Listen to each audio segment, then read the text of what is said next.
I coded this app in a Starbucks parking lot while sleeping in the back of my car. That sentence sounds motivational now, but at the time, it was just embarrassing. Like genuinely embarrassing. Because people online romanticize the grind until they realize the grind mostly feels like hunger, exhaustion, and pretending your life isn't falling apart. Right now, I'm sitting in a glass office overlooking downtown San Francisco. My company just got acquired for $42 million. There's a ridiculous espresso machine behind me that probably costs more than my first car. And every time investors walk in here acting impressed, I think about the night security knocked on my car window at 2 a.m. because I was illegally sleeping behind a Walmart. Funny how life works. But honestly, none of this should have happened. A year and a half ago, I was 23 years old sharing a tiny apartment with two friends in Austin while trying to build an app everybody said was stupid. Not risky, not ambitious, straight up stupid. Even my boys roasted me constantly, especially Marcus. Now, Marcus was one of my closest friends, but bro treated every dream like a stand-up comedy setup. I'd be coding for 12 straight hours and he'd walk by saying, "How's billionaire Instagram doing?" Because my app idea sounded unbelievably basic at first, too basic. It was an app that automatically turned long videos into short viral clips for creators. That's it. Nowadays, that sounds normal because AI tools are everywhere. But back then, nobody cared. Creators still hired editors manually. Big companies ignored short-form content, and investors thought TikTok trends would die in 6 months, which aged hilariously. At the time, though, everybody thought I was wasting my life. And honestly, I kinda understood why. Because while my friends were getting actual careers, I spent most days sitting in coffee shops coding something nobody wanted. No salary, no stability, no clue what I was doing. I was surviving off cheap ramen, energy drinks, and dangerous amounts of delusion. Then came the night everything collapsed. I got home around midnight after coding at Starbucks all day and found all my stuff sitting outside the apartment door. Laptop bag, clothes, blanket, everything. At first, I thought we got robbed. Then Marcus opened the door holding a beer, looking wildly uncomfortable. He said, "Bro, Tyler's cousin needs the room." I blinked. What? See, technically the lease only had their names on it. I'd been paying month to month because I was broke, which meant legally I had zero leverage. Marcus rubbed the back of his neck awkwardly. "You can crash a few nights if you want, but he's moving in tomorrow." I just stood there staring at my own stuff in the hallway, trying to process what was happening. Then Marcus added the line that really hurt. "Maybe this is a sign to chill with the app stuff for a while." That sentence stuck in my head for months, because deep down, part of me feared he was right. Maybe I was wasting my life. Maybe everybody already knew something I didn't. But pride is a crazy thing. So instead of admitting failure, I packed my stuff into my 2009 Honda Civic and told myself it was temporary, 1 week max. That first night sleeping in the car was brutal. People always imagine some inspirational movie montage. Nah, it was sweaty, uncomfortable, humiliating. I parked behind a 24-hour gym pretending I had a membership there just so I could use the bathroom occasionally. And the worst part? I still tried coding every day like nothing changed. Starbucks became my office, literally. Wake up, fix my hair in a gas station mirror, pretend life was normal, code for 12 hours, repeat. The employees started recognizing me too. One barista finally asked, "Are you working on something big or avoiding your family?" I laughed, a little bit of both. Now here's where things get weird, because being broke actually helped the app. No distractions, no social life, nothing to lose. I became obsessed. I studied viral creators non-stop, learned how attention worked, why certain clips exploded. I'd sit in parking lots at 1 a.m. rewriting code, watching TikToks, trying to reverse engineer the algorithm. And slowly, the app started getting good, like scary good. It could find the funniest moments in podcasts automatically, detect emotional reactions, generate captions instantly, stuff that normally took editors hours. But I still had one giant problem. Nobody knew the app existed, and broke founders discover something painful very quickly. Building something is hard. Getting people to care is harder. Then one random Tuesday afternoon, everything changed because of a protein shake. Not seriously, a stupid protein shake. That Tuesday started horribly, which honestly wasn't unusual back then. I woke up sweating in the back seat because Texas heat inside a car feels like living inside a microwave. My neck hurt, phone battery almost dead, and somebody had left a parking ticket on my windshield overnight. Amazing. I drove to Starbucks half asleep and used my last $7 on coffee and a protein shake because caffeine had basically become my blood type at that point. Then I sat down at my usual corner table and started coding. Now, listen carefully. This entire story happened because I accidentally overheard two gym influencers arguing. That's it. One guy was freaking out because his editor disappeared before a sponsorship deadline.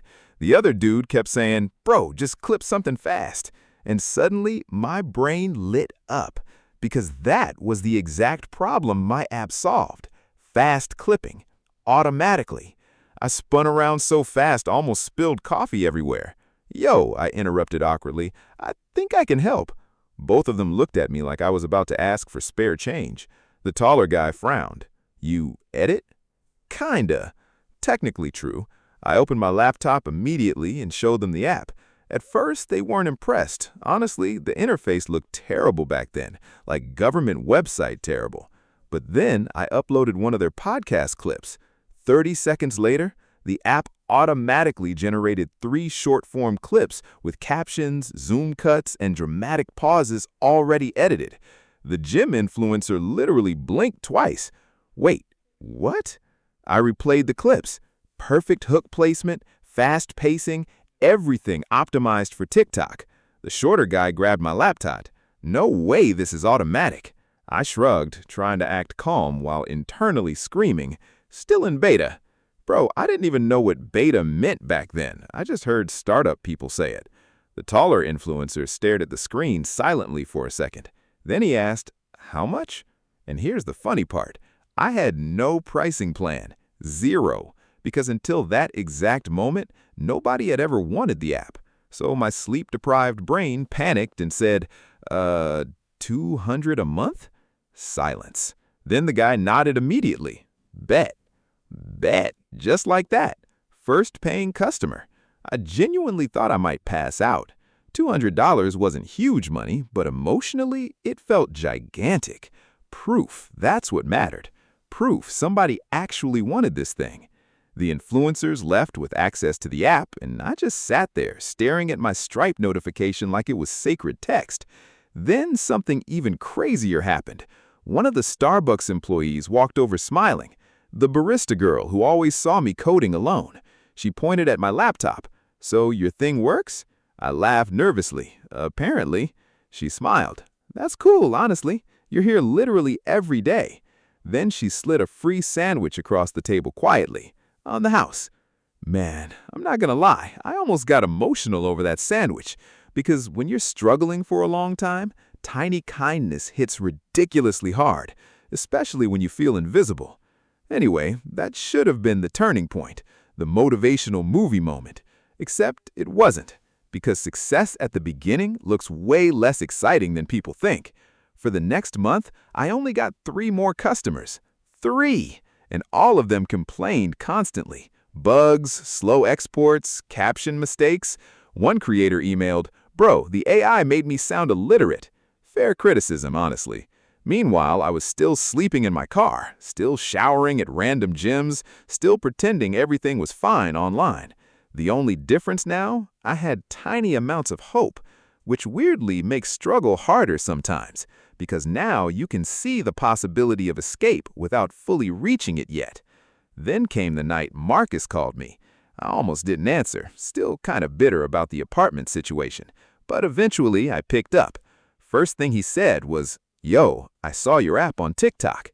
I frowned. "What?" Apparently, one of the gym influencers posted a clip saying, "This AI editor is insane." The video had already crossed like 400,000 views. My stomach dropped instantly. I opened TikTok, and there it was. Thousands of comments asking, "What app is this? Drop the link. I need this." I sat there frozen in my car, watching notifications explode.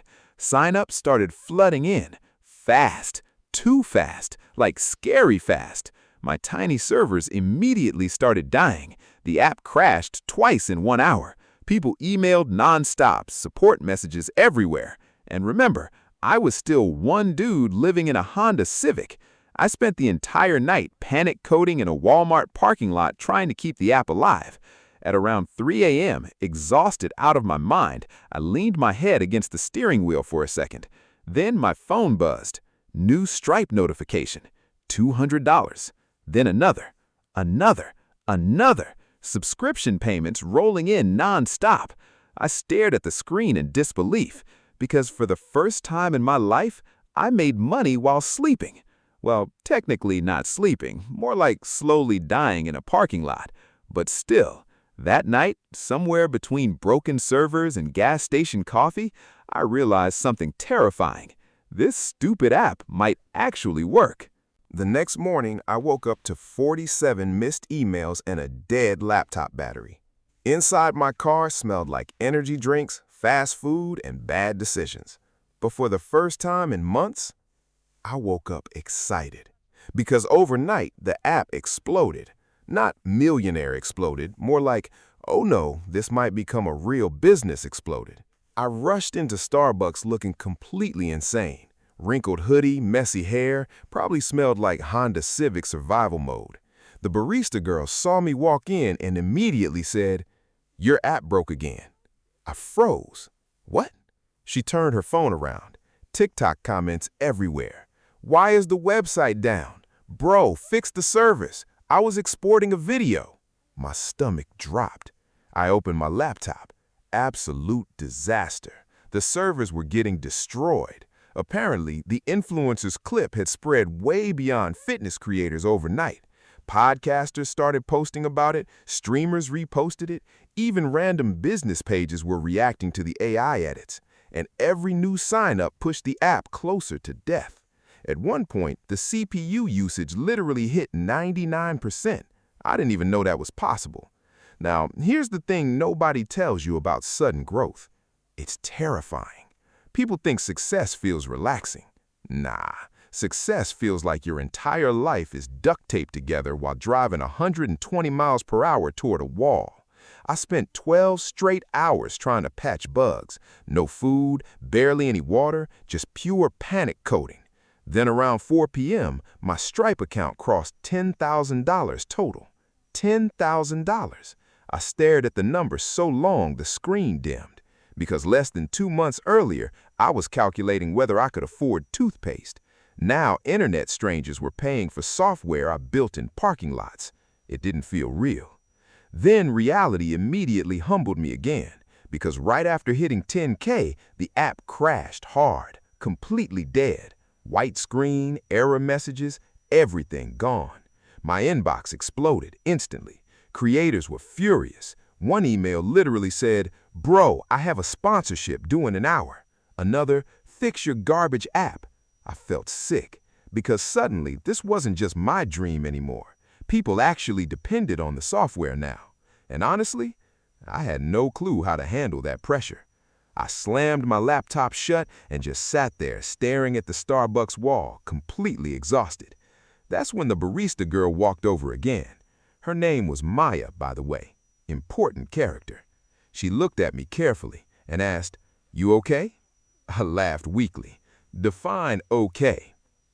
She sat across from me without asking. "You've been here every single day for months," she said. "I don't think I've ever seen somebody work this hard." I rubbed my eyes. "Doesn't matter if the app dies." She shrugged. "Then fix it." Simple. That was it. No motivational speech, no billionaire wisdom, just then fix it. Funny enough, that helped more than anything else. So I reopened the laptop and kept going. At around midnight, after hours of debugging, the app finally stabilized again. Barely. I leaned back exhausted and accidentally fell asleep at the Starbucks table. Next thing I remember, somebody gently shaking my shoulder. Security. Apparently the store closed an hour ago. I apologized awkwardly and packed my stuff. As I walked outside, Maya stopped me near the door. Then she handed me something, a paper bag. Inside was a sandwich, chips, and bottled water. I blinked. "You didn't have to do this." She smiled softly.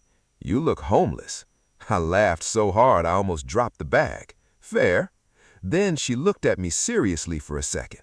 "You know, your app's actually kind of cool." That sentence hit different, because until then, most people treated the app like a joke, a side project, a fantasy. But Maya said it like she genuinely believed it mattered. And weirdly, sometimes one person believing in you changes your entire momentum. Anyway, 3 days later, I got my first investor meeting. Now, before you imagine fancy startup success, understand this. I arrived smelling faintly like car upholstery and stress. The investor's office looked like an Apple store designed by rich astronauts. Everything white, everything expensive. Meanwhile, I was hiding the fact I literally slept in a Walmart parking lot the night before. The investor was this younger tech guy named Aaron, super confident, fast talker, the type of dude who says scale aggressively every 6 minutes. He tested the app silently for about 20 minutes. No emotion. The longest 20 minutes of my life. Finally, he leaned back and asked, "How many employees?" I hesitated.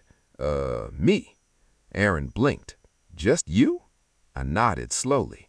Then he looked genuinely impressed. "That's insane." For the first time ever, I started realizing maybe my situation wasn't pathetic. Maybe it was impressive. There's a difference. Then Aaron asked the question that changed everything. How fast can you grow this if money stops being a problem? And honestly, I had been waiting my entire life for somebody to ask me that. Before you go, hit that like button and subscribe for more unbelievable stories just like this one. See you in the next story.